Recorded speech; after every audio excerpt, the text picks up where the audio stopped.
it is obvious that Arsenal Football Club are definitely paying the referees. They're definitely paying the match side officials because they are tired of coming in second. So now they are reverting to their old demonic ways of match fixing. And that is fine because certain clubs in London do it the right way. Certain fan bases in London doesn't need to cheat to win silverware. Only one red club needs to do that. If you're enjoying the video and you want to check out the live, the best place to check out the lives is the Twitter community and the Discord. I suggest you join both, and I suggest you join both my Twitch and my Kick. Join my Twitch and my Kick. You can also get notifications when I'm going live from both of these channels because I normally multi-stream. So make sure you follow the Twitch, make sure you join the communities, and let's get back to the video. You see, the thing about me is that my intuition has always been amazing. I always can tell when an organization or a person is just not a good person or a very disingenuous person or a very disingenuous organization. And Arsenal and Liverpool have always been dirty, cheating, rat, scandalous, evil people, and their fans are not any different. Their fans are a bunch of evil, rat, dirty, fraud cheaters. And now I have proof. I finally have proof. Exhibit A.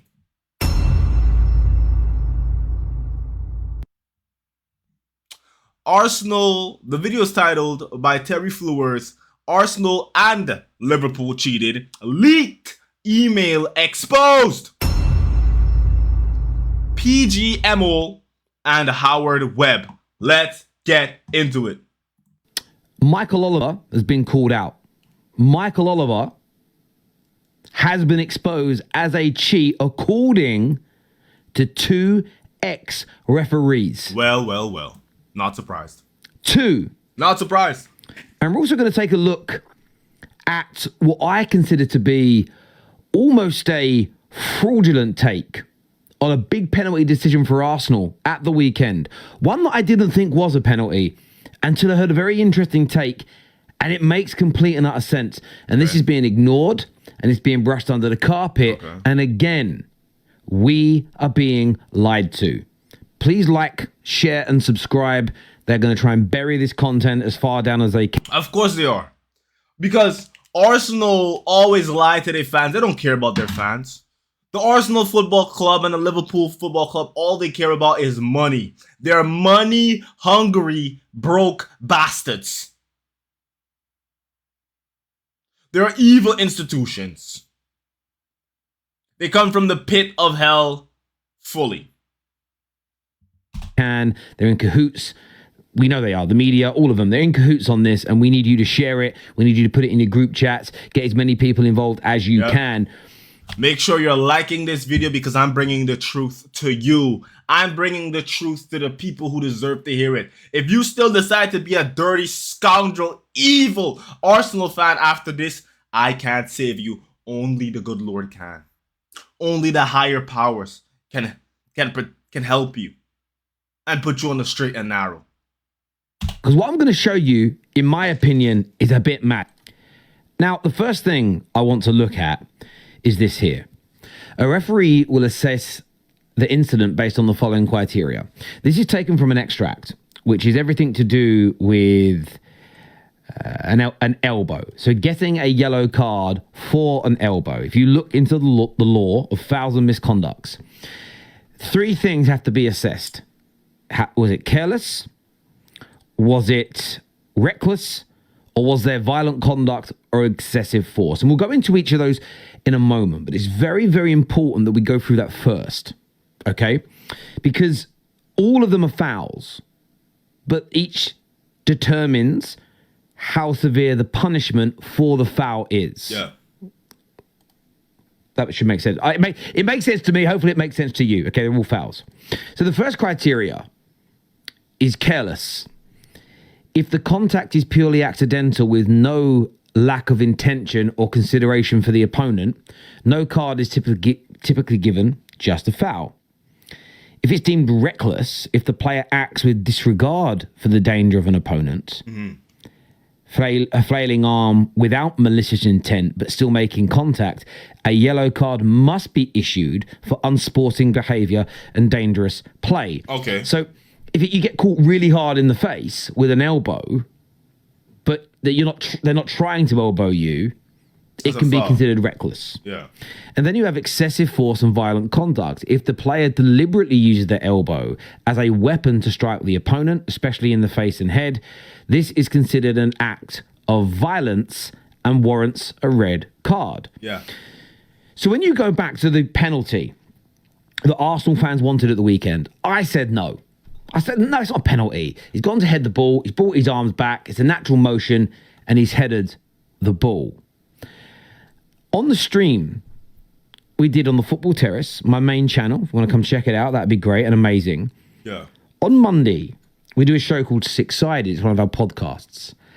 And it was a Newcastle fan who was on our show who said, Terry, I know you're saying it's a natural action, but they give the foul everywhere else. Yeah. If you go up to win a header and you elbow an opponent in the edge, if you do it if you're an attacker and you do it to a defender, every time it's a foul. If you do it in the middle of the pitch, it's a foul. Yeah. And it got me thinking, you're right. Every other time a player accidentally elbows an opponent, it's a foul. a foul's given. Yeah. And in fact, you see a fair amount of yellow cards issued for that exact foul. Now, I don't consider what happened at the weekend, Sunderland versus Arsenal, reckless. I wouldn't call it reckless because it hurt Marino. It didn't split his head open. Yeah. Okay? It's not an act of violence. I don't think he'd done it on purpose, although in real time people might have thought that. For me, it's careless. So my big question here is, it's still a foul. Is it a card? Accidental hit. So I would love, and this is what I mean by at least questioning. I've now changed my mind. It's a penalty. I've changed my mind due to the Newcastle fan that just made me rethink. Then I've looked at the law. This season alone, I think it's 14 players have been booked for a careless elbow of an opponent whilst challenging for a header. Yeah. 5 of which won the header, but still elbowed the opponent. In fact, do you remember a very famous example? It wasn't an elbow, it was more of a hand. Man United scored away at Tottenham a few seasons ago, and Scott McTominay pushed his arm back to get Son off of his shirt and accidentally caught his face. And Man United's goal was disallowed by VAR. Mm-hmm. What's the difference? I'll tell you, Terry, there is no difference. The only difference is that the referees have an incentive to not call certain fouls for Arsenal Football Club. It is obvious that Arsenal Football Club are definitely paying the referees. They're definitely paying the match side officials because they are tired of coming in second. So now they are reverting to their old demonic ways of match fixing. And that is fine. Because certain clubs in London do it the right way. Certain fan bases in London doesn't need to cheat to win silverware. Only one red club needs to do that. Accidental, but it's still an infringement. This is what was said on Ref Watch about it.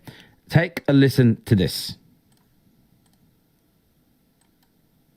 Why Arteta would think that. Okay. Especially when you look at it in a slow motion, which he probably would have seen there with his screen on the bench. Yeah. But I think in real time, I don't think Ballard would have had the time to look for him. He hasn't looked around at him and thrown his arm back. So I agree with that completely. It's not intentional. It isn't violent conduct. 100% agree. I think he's just kind of gone like that to head the ball and just get more leverage on the header away. Yeah, so look, Arteta suggesting it might have been deliberate, as we saw there. Does VAR have a case to answer for? Well, VAR looked at it, there's no doubt about that. I listened to them, but I don't think it's foul. I think he's gone in hard, he's used his arms for leverage. You know, you said earlier it's coming together. If you look... So he said it doesn't think it's a foul. and he used his arms for leverage. Just remember that Dermot Gallagher has said this. The PGMOL have said this. They back the on-field decision. They have backed it. They didn't even cover it in mic'd up as far as we believe. So they've completely backed the decision. Just remember that. And this is one of those moments where you note it. And I got called out a lot of the weekend for the Liverpool disallowed goal. But people forget that this gets said. The arms are just for leverage. So what he's saying is when an arm is swung for leverage in a jump and you accidentally catch an opponent, it's not a foul. Okay, that's what PGMOL said. Now listen, I want every fan to write this down in their notes. Keep it somewhere where you could remember it. Because when they try to come out with this nonsense again, we have the receipts right here on this channel. Subscribe, like the video. That is what he's just said. Look at anything. Marino comes into him. You know, Ballard's always there. He doesn't. So Moreno's coming to him as well. So you can use the elbow. You can do this when going for a header. If the opponent also trying to get the ball hits your elbow, not a foul. Let's see whether that changes at any point soon. Yeah. Move towards Marino. Because it's getting out of hand. He heads the ball quite clearly. There's a clash. And this is what we're on about. There's clashes all the time in football. So this is what I would then be asking as the host. And Jay Bothwell challenges quite a lot, to be fair. So I want to give him credit for that.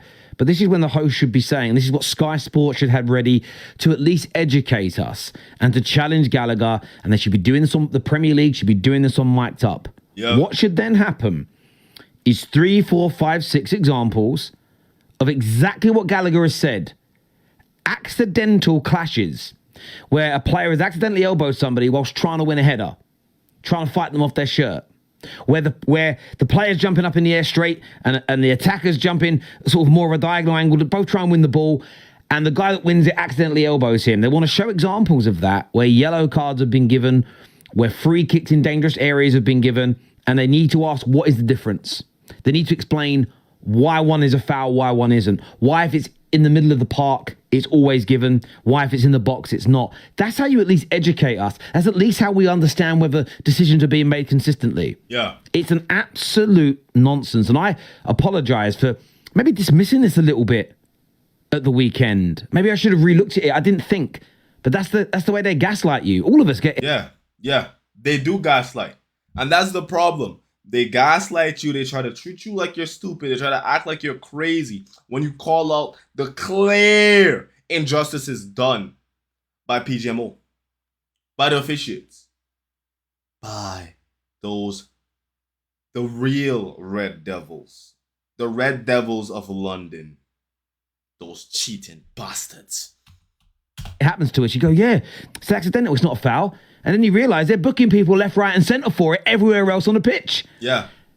It's crazy to me. Yeah. Now, we spoke earlier about cheating. And we're going to go through this in a little bit more detail now. I want you to take a listen to this video. This, for me, is damning. It will get ignored by the mainstream media. I can't believe it's being ignored by the mainstream media. This should be back page headlines. This should be on the overlap. This should be on Sky Sports. This, for me, it's going under the radar. Yeah. Such a big talking point. Take a listen. But let it be a Chelsea player that doesn't score, or a Man United player that comes out with too much tattoos, that's bought a Rolls Royce. That's headline news for some reason. When Marcus Rashford decides to go spend a couple bags on a Ferrari, all of a sudden that's headline news. But when an ex-referee is coming out calling out Oliver for cheating, I don't see it. I don't understand it. Here. Even the referees now, and we're talking ex-Premier refs, are starting to get very dubious about Oliver and his footballing decisions, okay? This is an email to me and James, okay? Someone we know who's an ex-referee and an ex-assistant Premier League referee email, okay? And this is what he says in his email to us. I'm trying to read it. Does Oliver give Mo Salah the Doku penalty if it's the other way round? Of course not.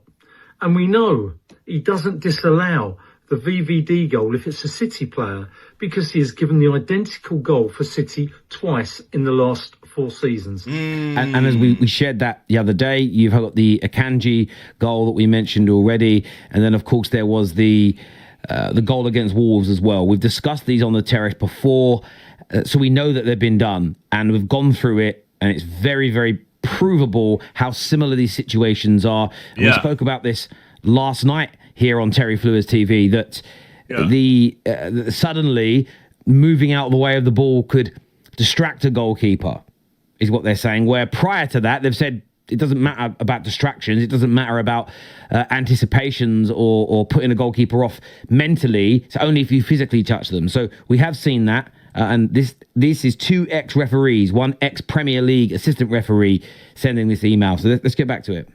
Versus Fulham and Wolves. I think my point is proven once and for all. Best of luck, guys. You'll be playing with 10 men for a few games over the next run of fixtures to the new year. Mark my words. I've had former Premier League assistant message me during the game. It's the Man City Liverpool game. And during the game and say, no way, that's offside. He doesn't know what's going on, but he won't say the word cheat. That's the assistant. That's the Premier League. So what you're seeing here is this is an ex-referee saying he's talking to another ex-referee. They cannot believe the decision. We have seen Mark Halsey. We have seen, of course, Keith Hackett, and a lot of the ex-referees who are not associated to the PGMOL anymore. Okay.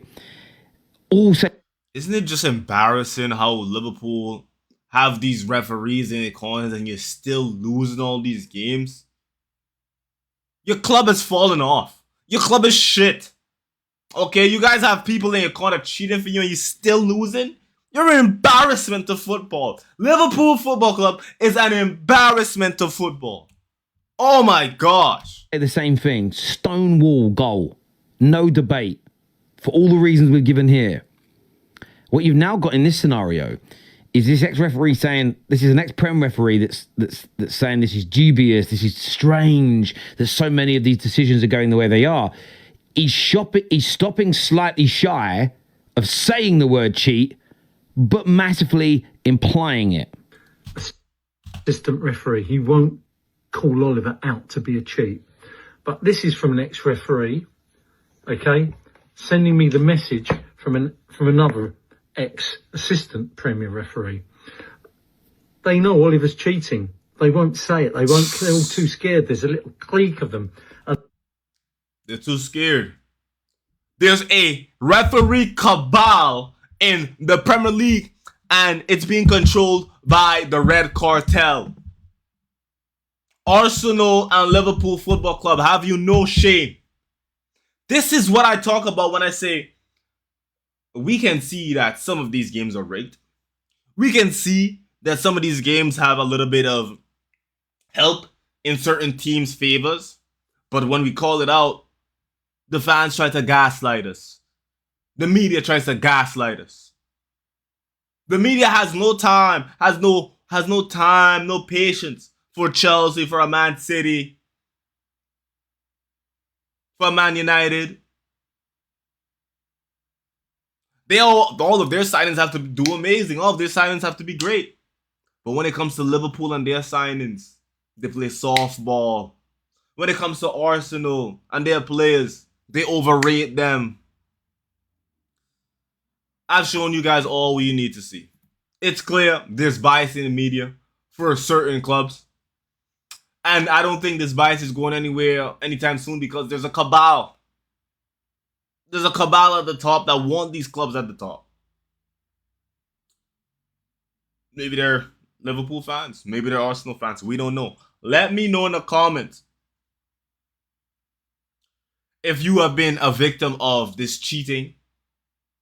If you've been a victim of your time being wasted due to corruption. And we will make sure we get the right amount of signatures and letters out there to the Premier League to stop this once and for all. Thank you for everyone here who has been supporting. It's been your boy Jacob Jordan, I am out, ladies and gentlemen.